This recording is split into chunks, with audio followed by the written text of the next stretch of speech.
Salam Kamir, kekaguman ilahi mengarah pada iman dan rahmat. Saudara-saudari yang terkasih, kalau sudah memegang keris seperti ini, hanya kemarahan dan kemudian pembunuhan, kekerasan akan muncul.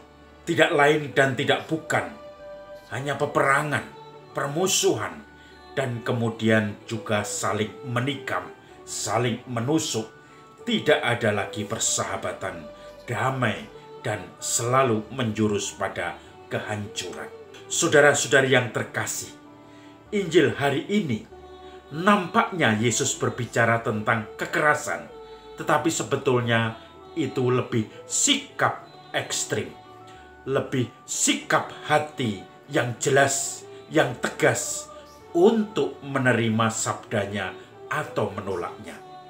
Yesus mengatakan dalam Injil Matius hari ini, "Jangan kamu sangka aku datang ke bumi ini untuk membawa perdamaian. Tidak, aku datang untuk membawa permusuhan. Bapak akan bermusuhan dengan anak, ibu dengan anak, dan dalam satu keluarga akan saling bermusuhan." Saudara-saudari yang terkasih, saya mempunyai persahabatan dengan seseorang di Facebook. Dia meng-add saya, tetapi sayang persahabatannya itu ternyata tidak murni.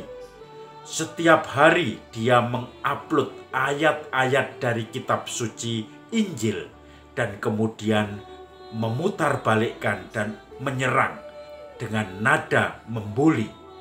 Dan saudara-saudari yang terkasih, ayat ini juga dikutipnya dan mengkritik, ini agamamu, agama yang membawa perang. Karena pimpinanmu sendiri, Yesus mengatakan, aku datang membawa peperangan, membawa api, membawa permusuhan. Saudara-saudari yang terkasih, kemudian diberi gambar seorang dari Timur Tengah yang membawa pedang atau parang dan siap berperang. Nah, tentu saja saya tidak pernah mendebat hal-hal semacam itu. Orang-orang yang menyerang kita secara membabi buta di Facebook atau di medsos. Karena kita hanya beri tanda emotikan senyum atau tertawa terbahak-bahak, itu sudah cukup. Karena niatnya hanya ingin memancing.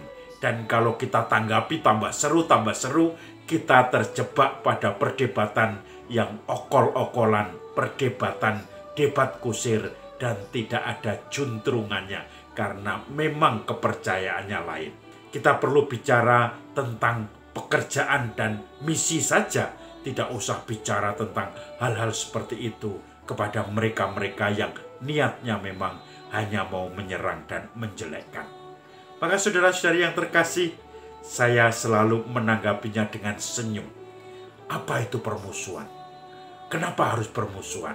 Itu selalu saya tanggapi dengan bertanya, dan akhirnya karena lama-lama dia juga capek, mungkin saya juga merasa tidak ada gunanya, maka saya hapus pertemanan ini. Saudara-saudari yang terkasih, apakah Yesus dengan sabda itu lewat Matius ingin mengatakan bahwa dia penebar kebencian, penebar permusuhan, penebar api kemarahan? Saya rasa tidak seperti itu, karena justru yang terkenal dari ajaran Kristus adalah kasih. Bagaimana mengampuni orang-orang yang bersalah, bagaimana membuat persahabatan yang baik. Maka saudara-saudari yang terkasih, tentu yang dimaksud dengan sabda aku datang untuk membawa api, membawa perselisihan, itu karena apa? Sebetulnya ketika ajaran baru muncul, itu dimaksudkan adalah dengan murid-murid Kristus sendiri yang kebanyakan orang Yahudi.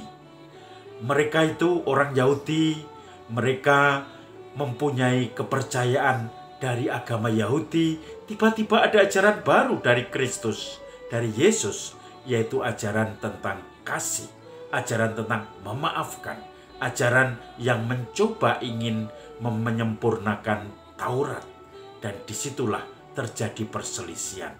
Di satu sisi, satu keluarga masih memegangi kepercayaan lama.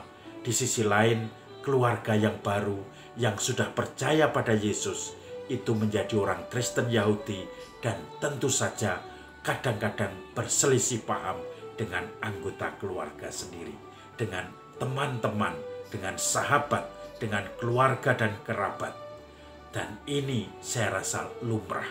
Tetapi Yesus mengatakan, maka kamu harus tetap jelas posisimu, setia bahwa kamu sudah percaya kepada Aku yang membawa kabar gembira, kerajaan surga sudah dekat. Saudara-saudari yang terkasih, sebetulnya ada teman yang komentar tentang unfriend saya kepada orang yang selalu menyerang ajaran orang lain itu. Kenapa Romo tidak menanggapi? Tapi saya mengatakan, apa gunanya kalau memang background pemikiran, iman, kepercayaan sudah lain, ketika kita hanya saling menyangkal, hanya saling berdebat secara kusir, tidak jelas. Ketika kita bicara topik A, bisa lari ke topik B, bisa lari ke topik C, dan itu semua tentu saja tidak ada gunanya. Yang lebih penting menurut saya adalah apa yang kita perbuat untuk orang lain di masa-masa pandemi COVID ini khususnya. Minimal kita mendoakan mereka-mereka yang menjadi korban COVID. Minimal kita bisa menemani mereka dalam masa-masa isolasi. Sekedar berkirim kabar, bertanya bagaimana keadaannya, bagaimana memberikan semangat pada orang-orang yang sudah mulai memburuk kondisinya karena COVID. Dan ini lebih berguna daripada debat ayal-ayalan tidak jelas juntrungannya. Saudara-saudari yang terkasih, Yesus memberikan satu tawaran bagi kita semua. Tawaran apakah kita mau menjadi murid dan rasulnya yang mewartakan kabar kegembiraan, yang membawa orang-orang yang terbelenggu dalam kesusahan untuk mengalami kegembiraan.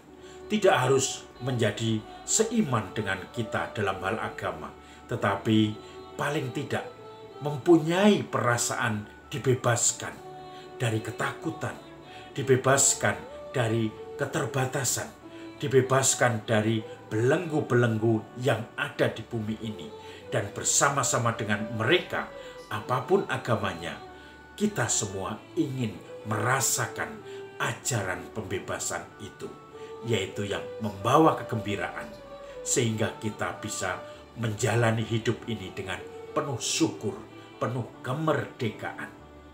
Saudara-saudari yang terkasih, ketika dulu saya berkarya di kalangan kaum miskin kota di Jakarta, pemulung, anak jalanan, sebetulnya hanya bantu-bantu saja karena banyak volunteer-volunteer yang sudah advance. Mereka sudah masuk ke dunia orang pinggiran, orang-orang Jakarta itu. Tetapi saya hanya membantu saja. Tetapi dalam karya-karya mereka, dalam karya-karya saya pada waktu itu, juga ketika saya ikut terlibat dalam kelompok-kelompok tani organik ketika di Wonogiri, walaupun tidak terlalu mendalam, tetapi paling enggak saya mulai mendorong kelompok-kelompok itu untuk mulai aktif membentuk suatu kelompok tani supaya mempunyai kekuatan dan mencoba mencarikan koneksi untuk membuang hasil-hasil atau produk-produk organik itu seperti padi organik, supaya akhirnya harganya juga bisa tertolong, tidak sama dengan padi-padi yang non-organik. Maka kemudian saya juga berjumpa dengan banyak orang-orang yang bukan Katolik, tetapi ketika mempunyai visi dan misi sama, tidak perlu kita mewartakan agama saya apa, agamamu apa. Tidak perlu saya memperdebatkan itu, tetapi saya bekerja bersama untuk misi yang sama, yaitu kelompok tani itu bisa maju yaitu kelompok kaum miskin kota di Jakarta itu juga mendapatkan paling nggak kelegaan-kelegaan dalam kesulitan hidup sehari-hari. Dan tidak ada satupun dari mereka yang kemudian dibaptis masuk Katolik, tetapi mereka tetap dengan agamanya dan mereka tetap menjadi sahabat-sahabat kami. Saya rasa ini bukan permusuhan, tetapi suatu jaringan untuk mendapatkan mimpi yang sama, yaitu suatu kesejahteraan bersama apapun golongannya. Maka saudara-saudari yang terkasih, dalam Injil hari ini juga Yesus melanjutkan, jika kamu memberikan setetes air saja, seteguk air saja pada anak-anak kecil ini, pada mereka yang aku utus, yaitu rasul-rasul ini, maka kamu akan mendapatkan ganjaran sama seperti menyambut aku yang mengutusnya. Ketika kamu menyambut nabi sebagai seorang nabi, menyambut utusan sebagai seorang utusan, maka kamu pun juga akan mendapatkan rahmat yang berlimpah. Dan kerjasama kasih itu menjadi sesuatu yang berguna.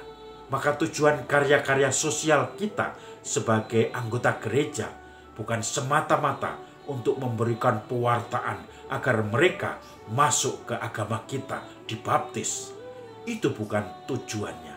Tujuan yang utama adalah mencoba memberikan seteguk air pada orang-orang yang berdahaga.